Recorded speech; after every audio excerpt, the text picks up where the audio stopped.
Hi there. Before we get started with this episode, I need to clarify one little thing. You're going to hear me talk about health anxiety as a possible subtype of OCD. And this is because many of the clinicians that I deal with on a regular basis see health anxiety as an OCD type disorder and treat it in much the same way that they will treat other subtypes of OCD. However, officially in the DSM-5, health anxiety is not classified as an OCD subtype. It's listed as an somatic symptom disorder or a illness anxiety disorder. So it is not officially a subtype of OCD. I wanted to put that out there because I know for some people the labels really matter. So when you're listening, please keep that in mind. All right, let's get going.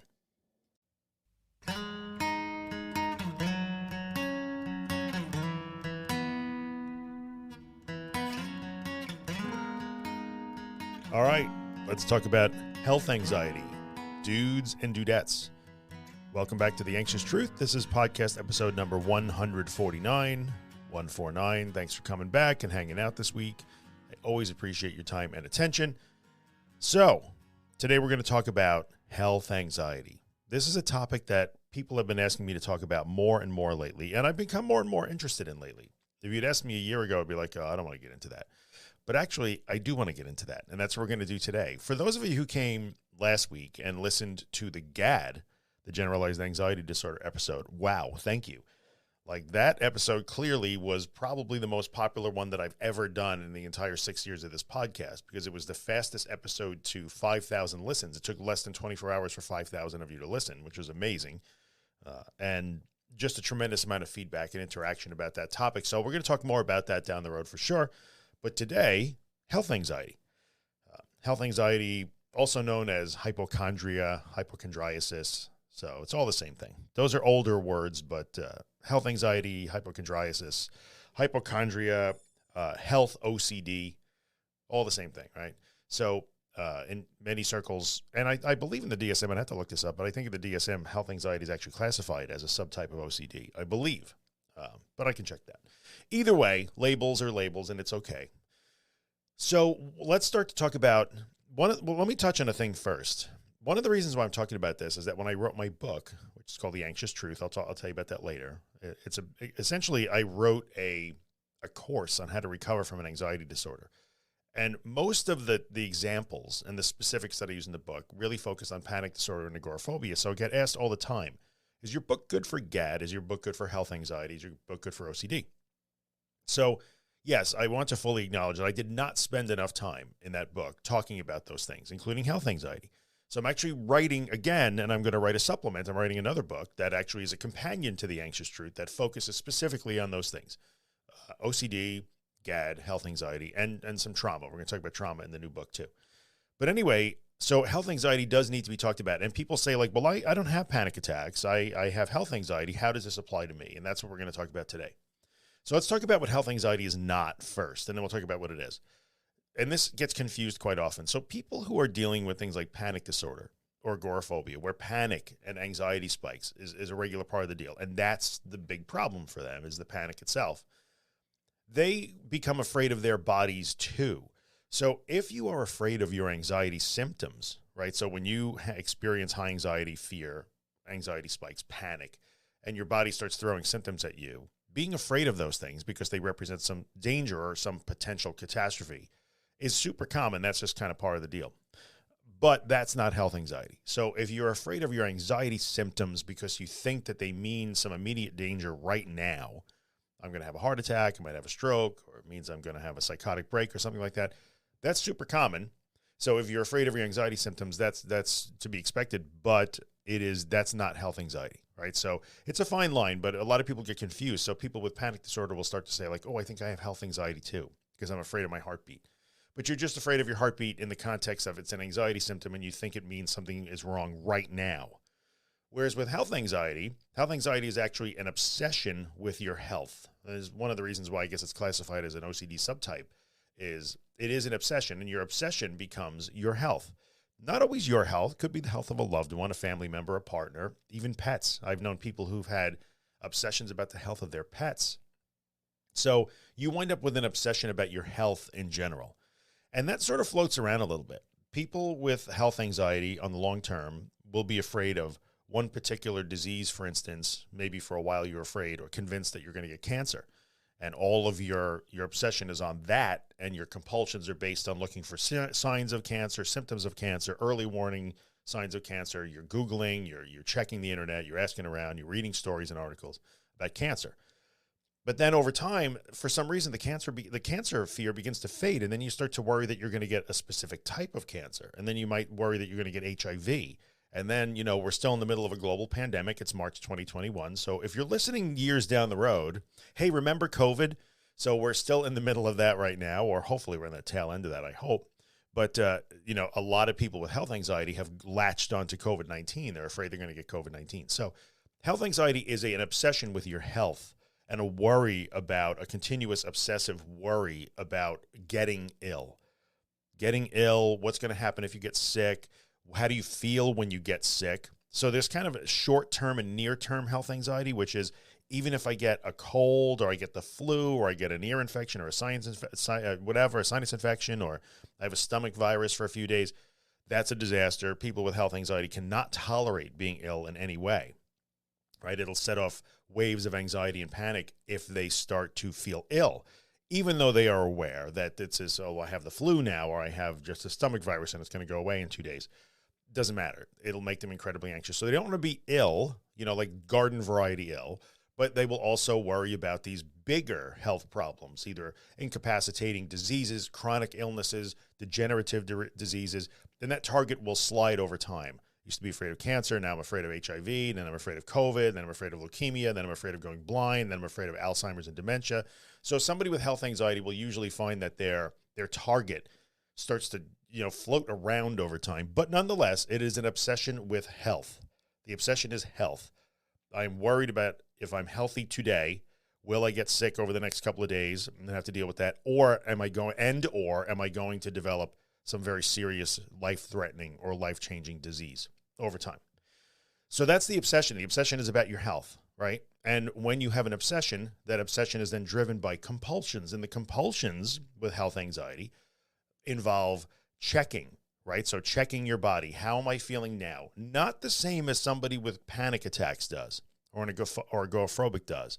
Checking, like are there any new marks on my skin today? Does my hair look any different? Are my eyes cloudy today? Let me look at my tongue every day just to see, because I hear that if your tongue changes color, that's an indicator of disease. So people with health anxiety will start to become compulsive researchers and checkers, scanners, looking for changes in their body, looking for new symptoms, looking for aches and pains, looking for changes in the way their bodies are functioning or feeling, because they are afraid that those are indicators of some pending illness or some major disease that's developing and needs to be addressed. Another common compulsion that comes along with that health obsession is reassurance seeking. And that happens overtly in the form of, let me go on the internet and check WebMD, let me Google my symptoms, let me read everything I can about HIV and how it's transmitted, how I can protect myself, whatever the particular obsession is at the time, whether it's cancer or something like that. So the reassurance seeking comes in the form of research, excessive research. It could come in the form of seeking medical attention all the time. Every little thing that pops up, you got to go see a doctor. Doctor says it's fine, but maybe the doctor missed something. Got to go back and see the doctor again. Yeah, but doctors make mistakes. Let me see another doctor. Let me go to a specialist. So a lot of times the reassurance seeking literally comes in the form of seeking out medical attention because of what I'm afraid this thing means or might mean down the road. So I'm not sick today, but I'm afraid that I might get sick. And I'm going to hope that some doctor, some specialist, a nurse practitioner, whoever, if I see enough of them, will tell me, oh yeah, this is a symptom of this and we can fix it like that. So it's reassurance seeking of certainty about your health. And there's also the kind of social or covert, sneaky sometimes reassurance seeking to soothe that obsession about the health by asking partners, family, friends, loved ones, internet forums, your Facebook group, your friends on social media, talking about your symptoms, comparing your fears, talking about an article you read, or did anybody see that thing on the Today Show about the woman that developed, some crazy rare disease that there's no cure for? Talking about it, speaking your fear out loud so that other people will share in the fear or at least know your fear and be able to sort of help save you if need be, or will soothe you by saying, oh, I had that too and it wasn't so bad, or it turned out to be nothing. So there's a tremendous amount of checking and scanning, like protection seeking. The more I know about the thing I am afraid at, the more I'm afraid of, the more I'm on guard against it, the safer I will be against this fear, this obsessive fear about my health. And reassurance seeking from doctors, from research, air quotes, research sources, right? And from others, from other people, often other health anxiety sufferers. So anybody who's ever been in a health anxiety support group on Facebook will know what I'm talking about here. It is, you could watch medical dramas on TV, or you could just go into a health anxiety Facebook group. The health anxiety Facebook group is way more grotesque and way more triggering, even though you guys know I hate the word trigger.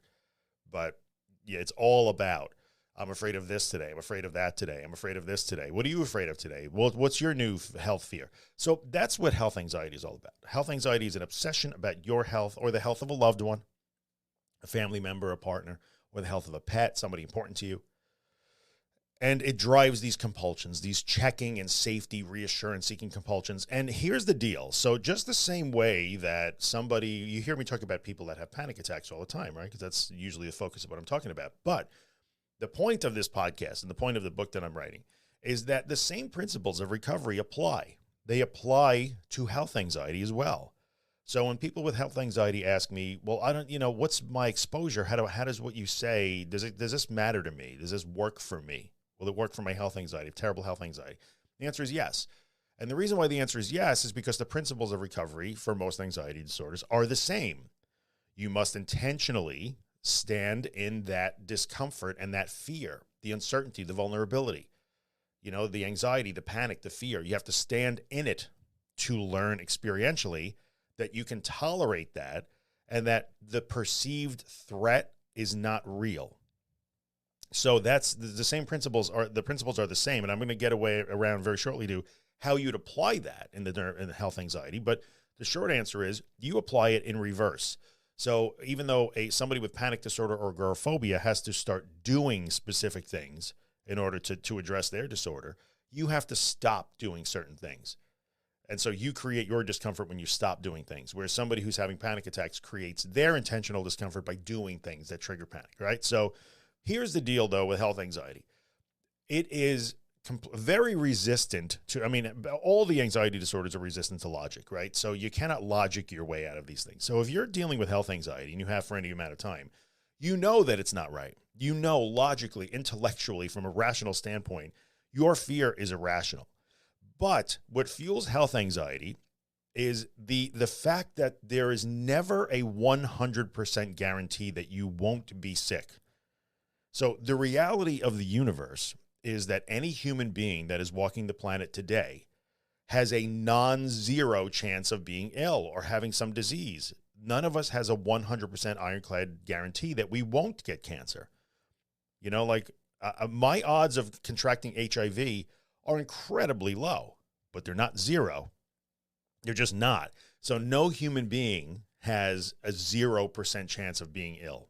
None. So really the problem here is that health anxiety will latch onto that, the non-zero thing.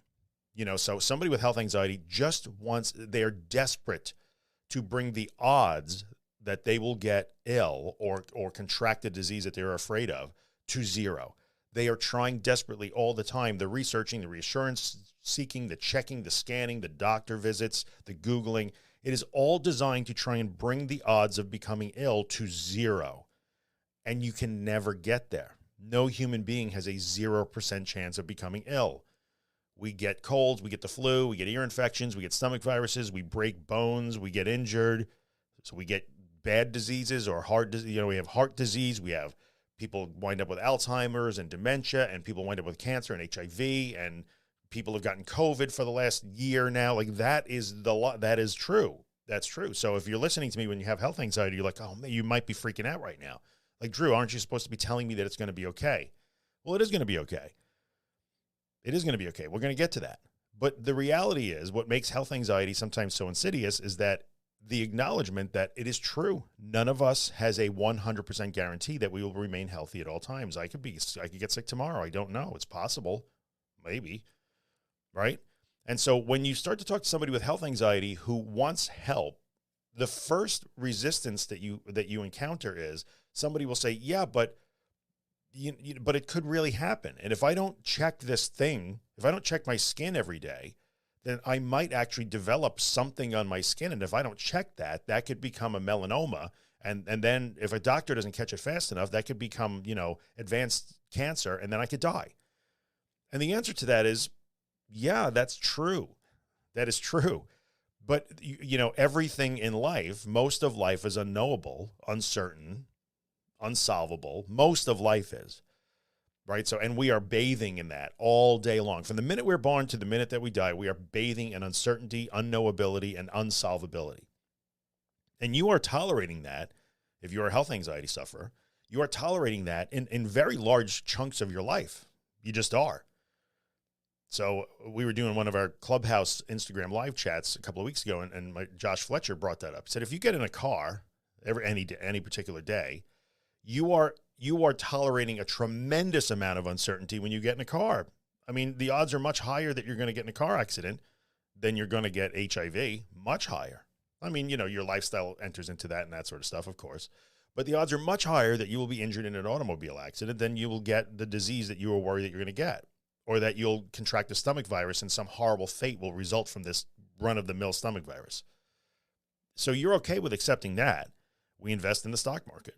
Like, we put our retirement money in the stock market. We bet on sporting events. We do these things all the time. We are bathing in uncertainty and unknowability all the time. You're okay with that, but you have now fixated on your health, where that uncertainty and unknowability is unacceptable to you when your health is concerned. So here is news. The reason why health anxiety can be such a difficult nut to crack, not uncrackable. A lot of people get over health anxiety. Many, many do, and I'm going to talk about that.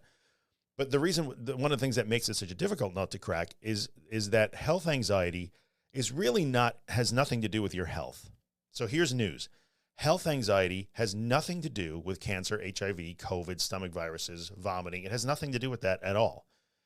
Health anxiety is a disorder of uncertainty intolerance. Keep this in mind.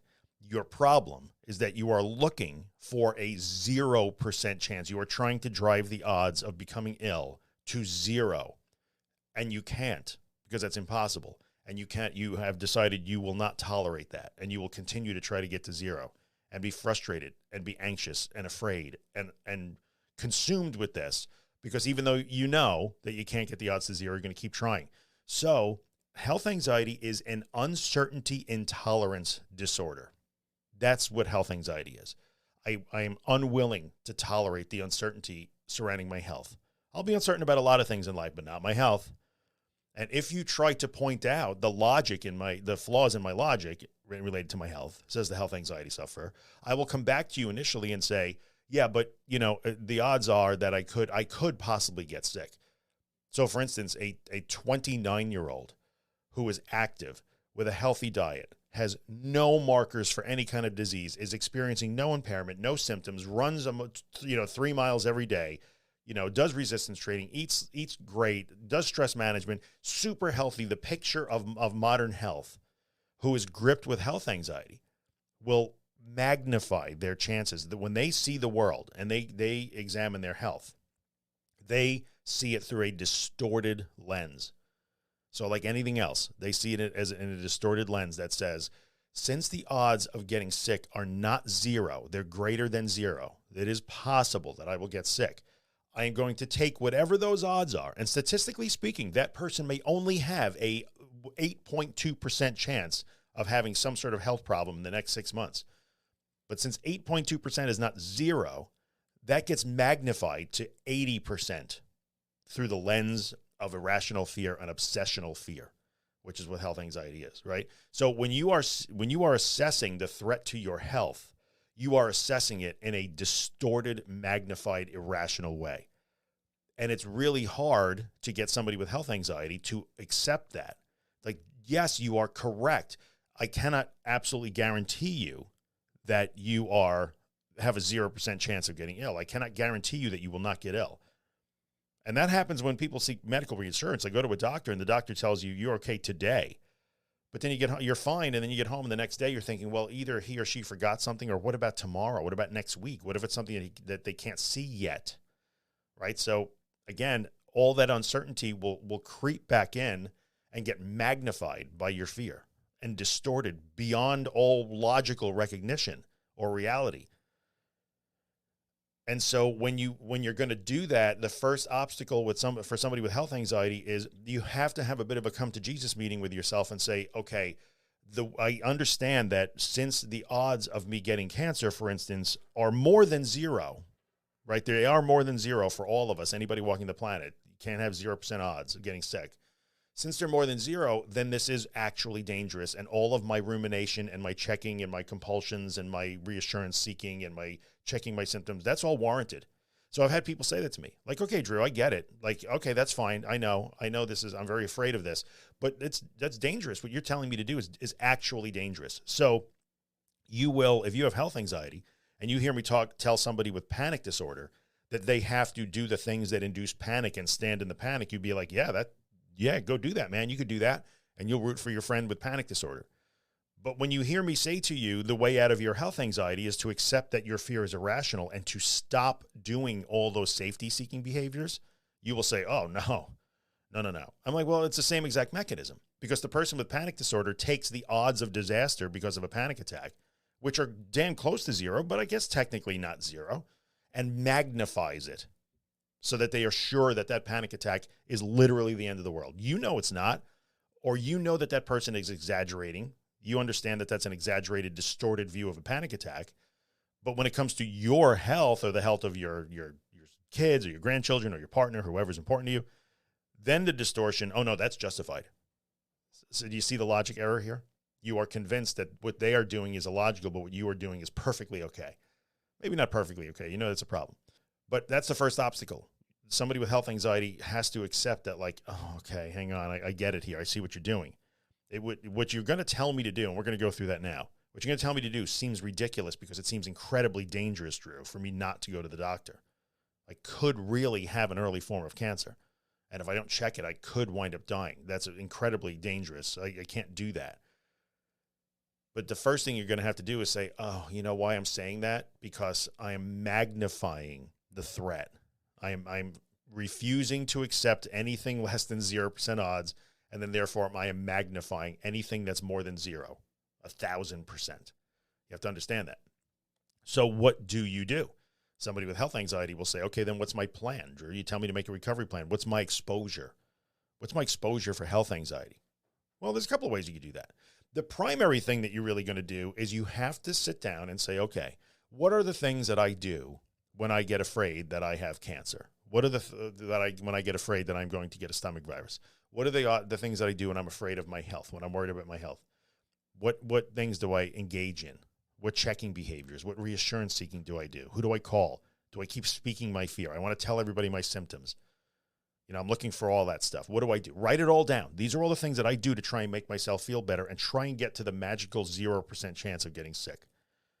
And then you have to stop doing those things. You have to start attacking those reassurance-seeking compulsions, those safety-seeking compulsions, and you have to start resisting them one by one by one by one. First stop, I'm not going to Google today, or I'm not going to Google for the next hour. You can start with that. I'm not going to Google for the next 15 minutes. You can start as small as you need to.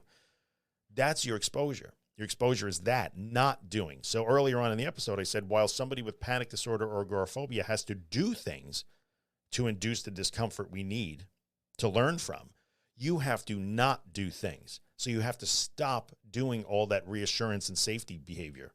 You have to resist those health-related compulsions. And that will induce tremendous discomfort in you. So when you want so desperately to search the internet for pictures of that little blotch on your skin to see what it looks like, you know, and compare yours to the pictures you see online, and you don't do that. You say, okay, I'm not going to do it. I'm not going to do that for an hour. That hour is really difficult because your fear, that anxiety, that disorder, the disordered anxiety, the disordered thinking will tell you you are literally inviting death if you don't Google right now.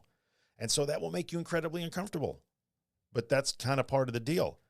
We are going to go into discomfort, and allow it to be there to learn experientially that, oh, I can tolerate this. I made it through that hour and I'm still here. I made it through that hour and I'm still here. I made it through another hour and I'm still here. I didn't Google my symptoms today. I didn't go to my Facebook group and tell everybody what I'm afraid of today so that they can soothe me and give me reassurance. That is never enough. I did not make another doctor appointment today. I did not even think about the doctor today. I pushed that aside. I deleted my doctor's number from my phone today.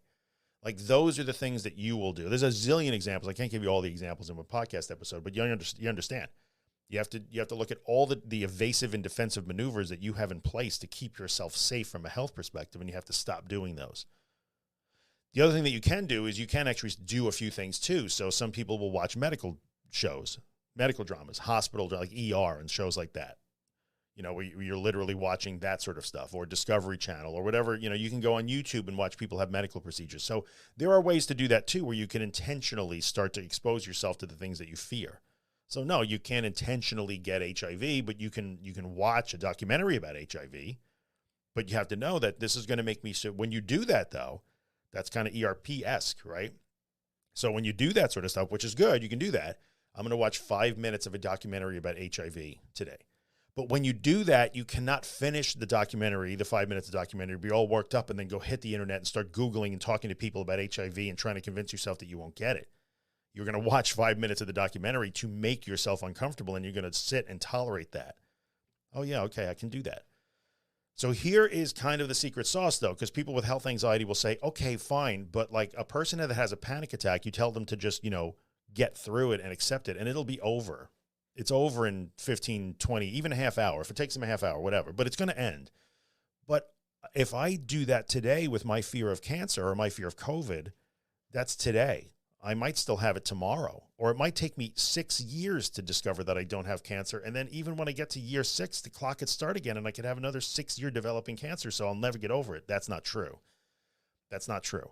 Because the single biggest misconception that people have about, overcoming health anxiety is that they will use all these magical recovery tools that me and people like me talk about, and that they will come to a place where they are convinced that, oh, that thought was so crazy, I'm not going to get cancer. They think that that's the end goal, and that is not. It's not. So you don't have to play a 6-year waiting game with melanoma to convince yourself that you don't have it. What your goal is to learn that you can tolerate the built-in health uncertainty that comes with being alive on planet Earth. So when you begin to tolerate uncertainty for 5 minutes, 10 minutes, 15 minutes, an hour, 2 hours a day, you keep getting longer and longer, and you keep practicing that, and you always come out standing. Your kids still got off to school. You still went to work, right? You still paid the bills. You still went out to dinner with your partner. You still had a birthday party for your kid. Like, life still went on, even though you weren't comfortable for a little bit of time. You learn, oh, okay. What you learn is that, I was magnifying that threat. I don't have to be on guard about this all the time. You don't learn that you're now certain that you won't get sick. That's not how you resolve health anxiety. You resolve health anxiety by learning that, oh yeah, I can live in the same health uncertainty that every other human does, and I can deal with that. So that is how this works. With health anxiety, you are going to learn to not do things. You have to stop all your checking and safety assurance seeking, reassurance seeking stuff. You have to stop visiting doctors. You have to stop doing all of those things.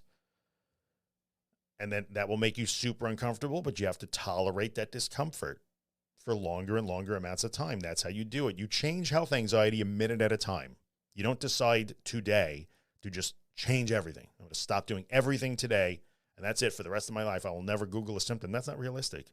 You're going to Google another symptom. I guarantee you're going to do it. You might not make it past 10 minutes before you do it. It's okay. It's okay. It's an incremental thing. You do it step by step, and you get better at it as you go, and you learn to build resiliency, flexibility, and a tolerance of the uncertainty that is life.